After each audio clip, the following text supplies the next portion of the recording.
doing the things they need to do necessary and will be deploying on their missions to make sure that they're providing support to firefighters and all the things they need to do to provide safety and security and restore those basic things that make Minnesota a great state, that make life secure for people so that they can enjoy the things that they want to do. Today I also signed an executive order, Executive Order 2067. It authorizes Commissioner of Public Safety to use adjoining states and adjoining state resources to us. We have worked on that on the National Guard side, the work we did with the federal government to help us with that. Now this allows us to work with cities and counties. This ever-evolving situation, Minnesotans, I think you saw that today. I watched, and I think many of you did, I watched the peaceful protests in South Minneapolis today. A clear sense of community, a clear focus on the murder of George Floyd, a clear focus on justice, and the sense of justice must be served. I saw black, white, brown, and indigenous joining community and do it in a way that exercises the freedoms that we hold most dear, their First Amendment rights, and their willingness to try and change their city and their state for the better. Tonight is different. Tonight will be mixed in with folks that don't care, did not build our businesses, and do not share our values. I'm asking each and every Minnesotan to be clear about this. These are not our neighbors. These are not the people that put in all of the work to build Lake Street, to build community. So Minnesotans, you must stay in place tonight. In approximately 20 minutes, the major freeway systems in Minnesota will be closed. Stay off the roads. Stay at home tonight so that we can remove the folks, restore order to our streets. Don't go out, don't go walking, don't drive. We don't want innocent people who simply want to express their frustration and rage over a situation that has ignited this across the country. Parents, call your children. Give them that call. Friends, call other friends. Don't go down looking to see if this would be something to see. It's not the place to be. So I would ask you all, and the media will, again, we want to make sure is out there getting good information. And I would tell folks the coordination that has been stood up, the ability to move these operations evolves hour by hour. We have capabilities of airborne surveillance. And one of our top priorities tonight, again, in making sure that we can respond as quickly as possible, especially to what has become a tactic of the folks here of using arson as a means of terror and destruction and then move. So please, don't go out of your homes. Don't make this more difficult. Don't take resources away by those things of folks who are just minding their own business. If you see criminal activity or need it, of course, dial 911. BCA's number, 651-793-7000. And I also want to say something I saw before night comes in that rally. The amazing thing was in that is the sense of solidarity, the sense of trying to channel grief, rage, and anger into something positive. Large numbers of the people there did bring things with them to that rally. They didn't bring improvised explosive devices. They didn't bring firearms. They didn't bring Molotov cocktails. They brought brooms, and they brought shovels, and they brought wheelbarrows to clean up for people that they didn't even know, but know that they're their neighbors. I can tell you that you'll see the best of Minnesotans rising. You'll see opportunities for people to show the best of who we are. And we simply ask for cooperation to help us reestablish order on our streets, to make it clear that the force that has been put on the ground is there for the long haul, that this is not a place where violence is any way going to step on or dilute the message that we've got work to do around racial injustices. We've got work to do to bring justice for George. And so please know that we will do everything we can to do that. I'm proud of the people who are out there delivering that. You're going to hear from the mayors of Minneapolis and St. Paul. working closely and in the operations center, making sure things are done the way they need to be done for their citizens. And what I'd like to do tonight is to give you a little bit of the overview of this, is once again present Major John Jensen, the Adjutant General of the Minnesota National Guard.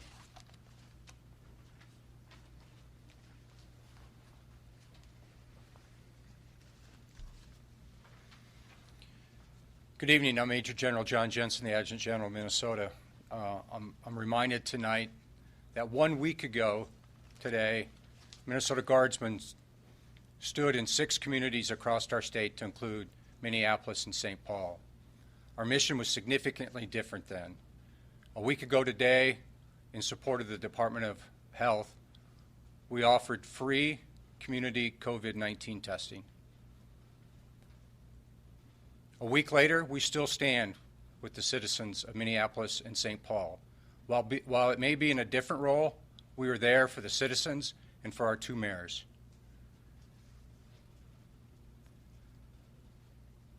In accordance with the governor's full mobilization of the Minnesota National Guard, we've been mobilizing Minnesota Guardsmen throughout the day, specifically in their local unit of assignment, with future movement into the Minneapolis-St. Paul area. That effort will be ongoing through today and through tonight, and will continue until fully completed. Once completed, those soldiers and airmen can be expected to be fully integrated into the police departments of Minneapolis and St. Paul, as well as county and state resources as well. But it's beyond that as well. It's beyond that. We're also hand in hand with our fire departments and our emergency management systems as well, fully integrated to meet the guidance of the governor while we're fully mobilized. Thank you, and at this time I'll be followed by Mayor Frey. Thank you, General. Thank you, Mayor.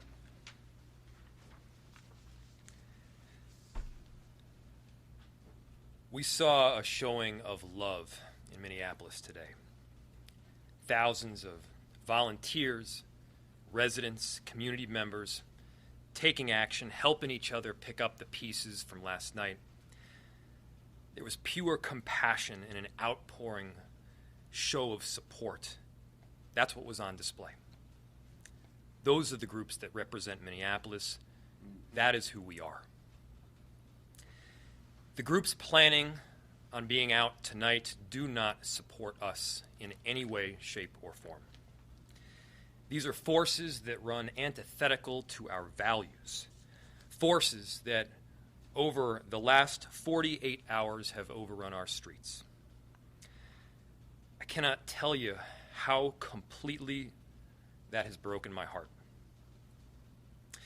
That we are being invaded by those who use the tragic murder of George Floyd to tear at the seams of what George himself held to be most true, to break our city. That is crushing. We need to hold Officer Chauvin and the other 3 responding officers accountable. We need justice. We need systemic change. But first, we need to save our city. As the governor mentioned, we are now taking extraordinary steps. Over 120 Minneapolis firefighters will be available throughout the city, ready to respond to anything that comes their way as quickly as possible. And with the support of 35 jurisdictions, officers will be active throughout our city. We will prioritize situational awareness, and we will be working as part of the Unified Command Center to respond as the situation demands. We will be ready. And we know the situation will demand the very best of our first responders.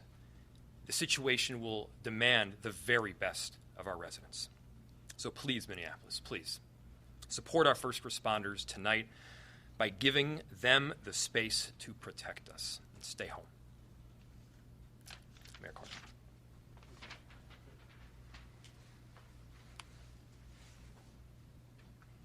From the beginning of this, my goal has been to provide timely and accurate information to our residents, to our constituents, to our members of the media. This morning I shared with you arrest data received in my morning police briefing, which I later learned to be inaccurate.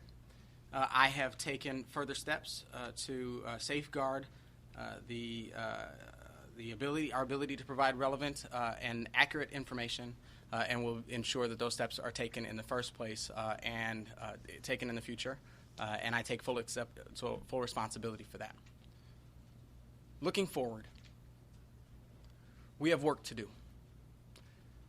Tonight, tomorrow, and a foreseeable way into the future. People have asked me this week, is the arrest of Officer Chauvin enough? People have asked me this week, is the public statements from our elected leaders enough? People have asked me this week, if all 4 of those officers get arrested and convicted, is that enough? I think they're asking me because they know that this is a movement that I'm rooted in. I think they're asking me because I've shared my own experience as maybe one of very relatively few elected leaders in the country who knows what it feels like to be pulled over for driving while black. Maybe they're asking me because they know that our administration has been rooted from the beginning in working with our police department and our police chief in ensuring that we are the model of relationships between police and community across the nation and across the world. When folks ask me if those measures are enough, my answer is all the same. There's no such thing as enough when it comes to protecting human life. There's no such thing as enough when it comes to preserving the relationship of trust and credibility that must flow between our police officers and our community members. There's no such thing as enough when it comes to ensuring our children that when you see someone in a badge and a uniform, that someone is here to help you in an emergency, in a crisis, or in any other situation. There's no such place as enough when it comes to pursuing justice for George Floyd and so many of the unarmed, unaggressive African-American men who we have demanded justice for. When we say there's no such place as enough, though, what that means is the responsibility is ours to act in a constructive manner, to act in an effective manner that will be effective at building forward for the future that we know that our children deserve. It's our responsibility to act in a way that will help to make a better world, will help to usher better relationships, will help to usher stronger bonds between our communities and the public servants that serve us, that protect and serve us. Over this week, I've had a chance to talk to leaders in our communities of color, faith leaders across our city and state, business owners, workers, employees, and no small amount of police officers. I can tell you that every single person I've talked to looks at that video of George Floyd having the life squeezed out of him. And from every officer to every CEO to every activist in my neighborhood, we all look at that and say, that's unacceptable. We have to do something to make a better world. My hope today and tomorrow is that our focus remains on that.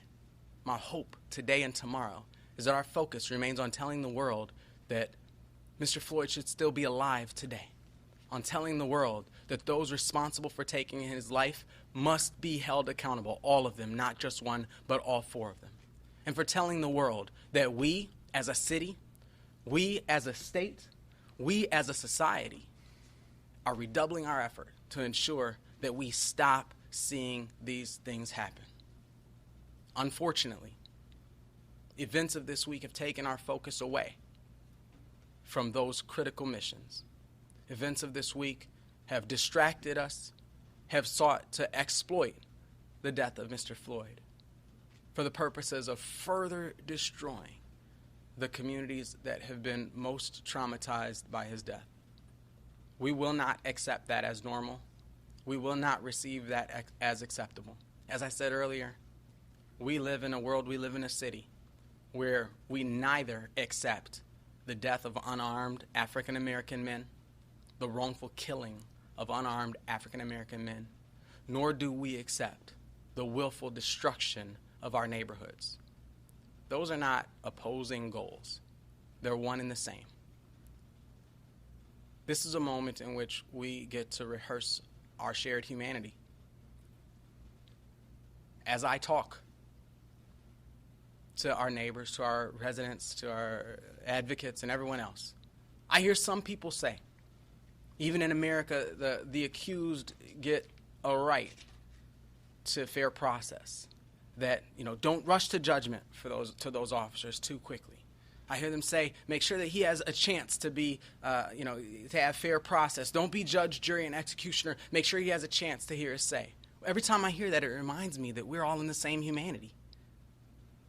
Because the other thing that I hear very loudly is a cry, a wish, a prayer, a demand for George Floyd, for Eric Garner, for Antoine Arbery, to have that same privilege. We're in this together. We have to know that we're in this together. We are committed to those dual missions of protecting the rights of those who peacefully protest, to demonstrate their First Amendment rights. We saw that in action in a powerful way today. We are committed, just as committed, to ensuring the right to life, liberty, and pursuit of happiness for every resident in every single neighborhood of our community. And I look forward to demonstrating all of those commitments tonight, tomorrow, and into the future. We have work to do. And I know Mayor Frey knows, and I know Governor Walz knows, that inasmuch as we are doubling down today to address the how, the methods that people are using out in our communities this week, that we also must address the why, that we recognize that there is a legitimate why, that there is an understandable anger, that there's an understandable frustration, and that frustration and anger will continue until we meaningfully address the why. I am here with you in that fight. I know our governor, I know Mayor Frey are here with you in that fight.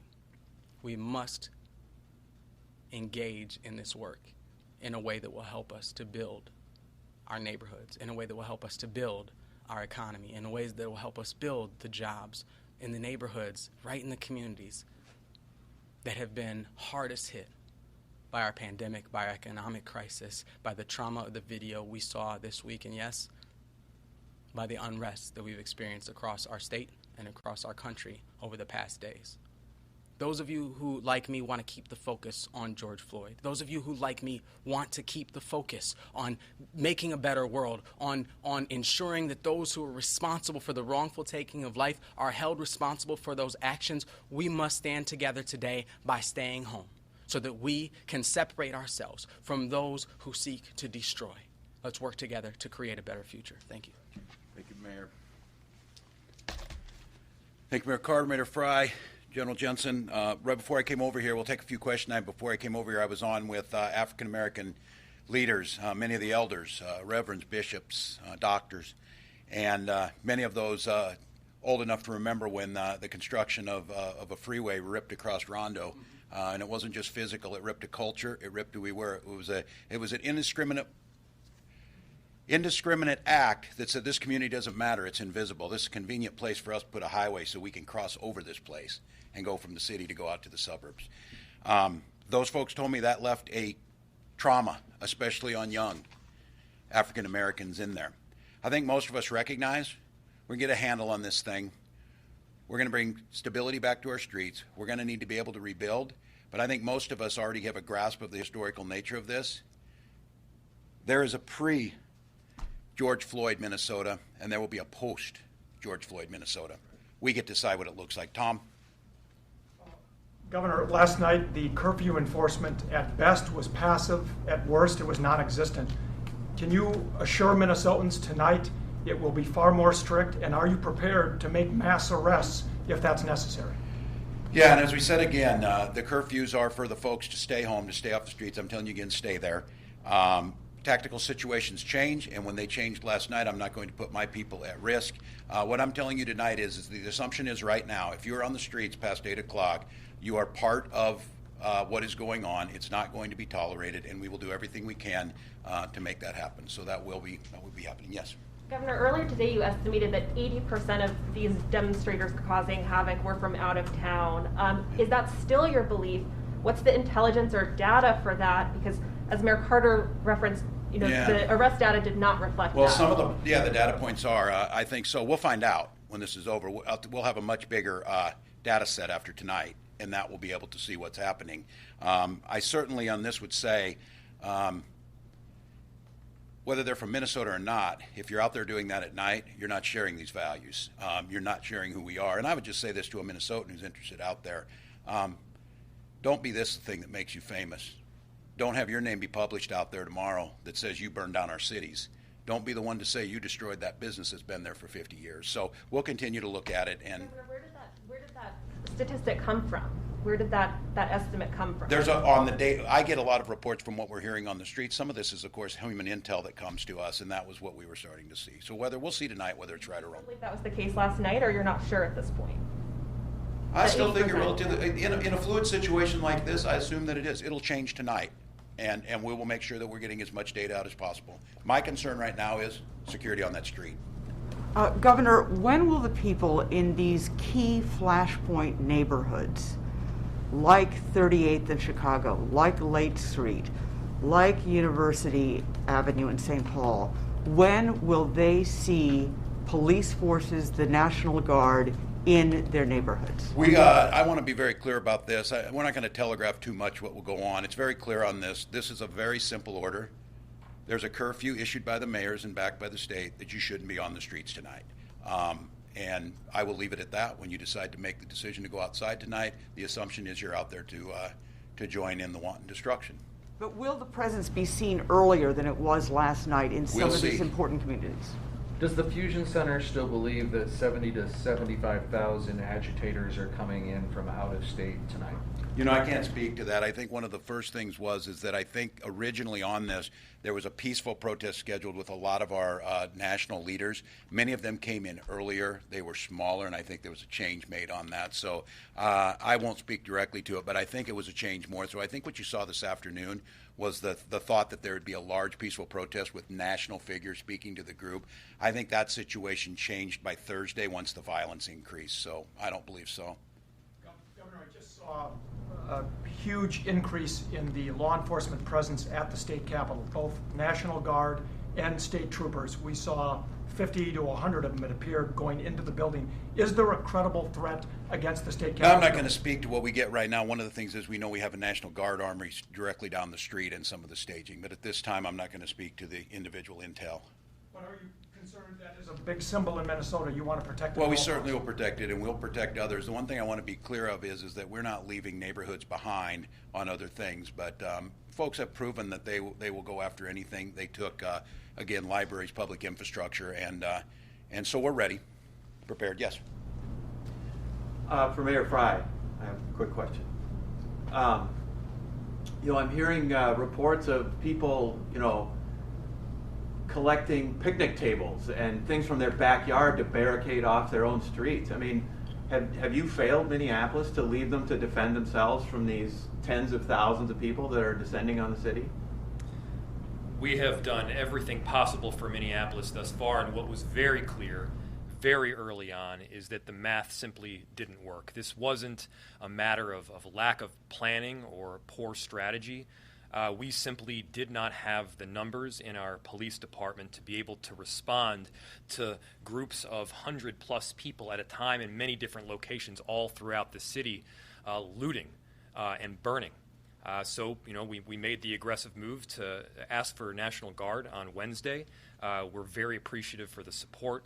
And right now, we do have a cohort, a team that is ready to go tonight. The difference between these people who are out, trying to protect their own streets and people who are... Well, first, let's be very clear.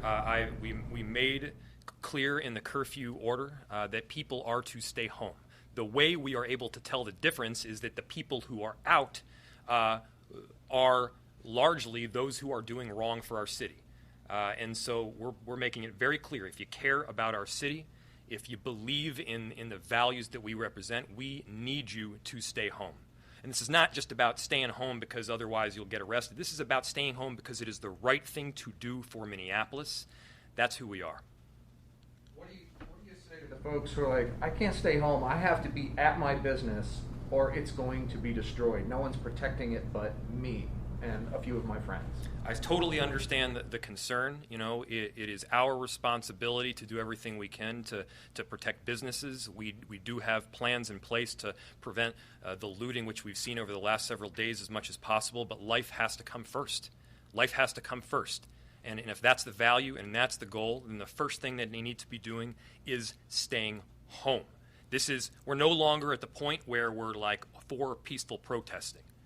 We are not at that point right now tonight. We are asking you not to protest peacefully. We are asking those people to stay home. If I can just ask you, you mentioned at a news conference earlier today that white supremacist groups, drug cartels could be involved. You're getting that intelligence. We are also hearing from our sources that outside groups, anarchist groups, on message boards are urging people to come into Minneapolis and other communities where there have been violence, including Los Angeles and other cities, Atlanta, and that they're looking at targeting other communities that have not been hit by the violence. Can you comment on that, and should people in other communities other than St. Paul and Minneapolis be concerned here tonight? Yeah, I think the one thing is, and I think this is good when we have public infrastructure and, again, public safety, whether it be police, law enforcement, EMS, or firefighters, are segmented to the community. It's community responsibilities. We have not drawn down and left places uncovered. We've not pulled things out where things would happen.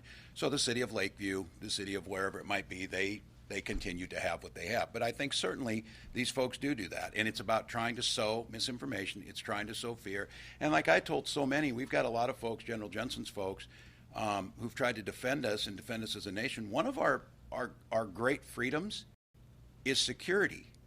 And the sense of what these people have brought is they've questioned our sense of security. They've brought fear into our cities. And what I would say is that's the thing that rallies us together. So we've been in contact with those. I think some of these folks are taking their own moves on making sure that they have the necessary things in place. So I think it's certainly a concern to be tonight to watch. I think this is a much more concerted effort and more more thought out by some of these folks, but they're not what we have in our professionals. They are domestic terrorists, and that's, in many cases, that's how they're treated.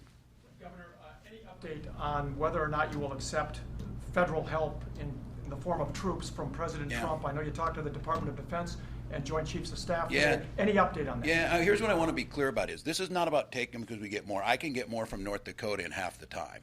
I can get more by activating units that we had. Certainly, if it looks like we could do that, we're looking at every one. At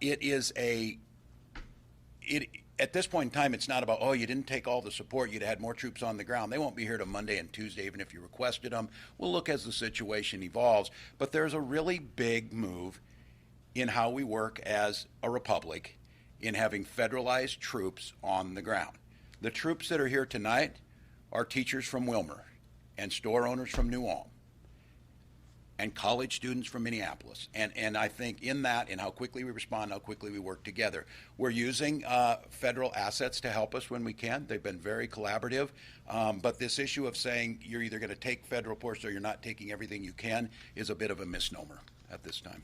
Governor, tell me a little bit about how the rules of engagement are going to work here. Like at Oakland Avenue yesterday, a white SUV comes up like it's going to ram the back of a fire truck at 1 o'clock in the morning. 3 Guards members step up between them, their rifles pointed at the windshield, their fingers on the trigger. We were within milliseconds of opening fire. I could let General Jensen talk about what we have, but I will be very clear on this. All of our police forces in National Guard always have the right to self-defense. We're not escalating this. There has not been, thank God, an incident here, a fatal incident. So we're trying to do the best we can. The what ifs on everything out here, and again, folks who've covered me for a year and a half have watched me interact with the press quite a bit. I will have to say I was a bit twinged on the idea of asking the mayor if he failed when we're watching this happen across the country and the response to a chaotic situation that has never been witnessed across here. And he's in there trying to bring troops together to try and find that tonight to secure the streets in a way that makes sense. And the same thing about this. I'm not going to, there will be these situations. These are professionals focused on their humanity. They're public servants that bring security to that. We have a situation that has brought basically urban warfare of folks who want to see chaos spread. We will handle it in the best way possible. At the end of the day, I will take responsibility for the actions of the folks that we have put out there to restore order. It's nothing different than we do every day. And our intention is to do this as well as possible. But I think as a state that's trying to come together on this, to try and point fingers in 72 hours of the most chaotic incident that locked down the White House, that blew up Sacramento, California, that has fire started in Chicago and burning in Los Angeles, is more of a time for us to try and convey as much information as we can to the public, to ask us, and we'll be as transparent as possible. In the fog of what's going on, we will get things wrong and we will correct those. But it is always going to be in the interest of securing our citizens, protecting property, and making sure that life as we want to see it can return back to a semblance of normalcy. Governor, in this time of COVID, do we have the jail capacity to take in a mass amount of arrests? The Hennepin County Sheriff just a few weeks ago was talking about the effort he had made in trying to lessen the jail population so it was down to 1 inmate per cell. We do have it.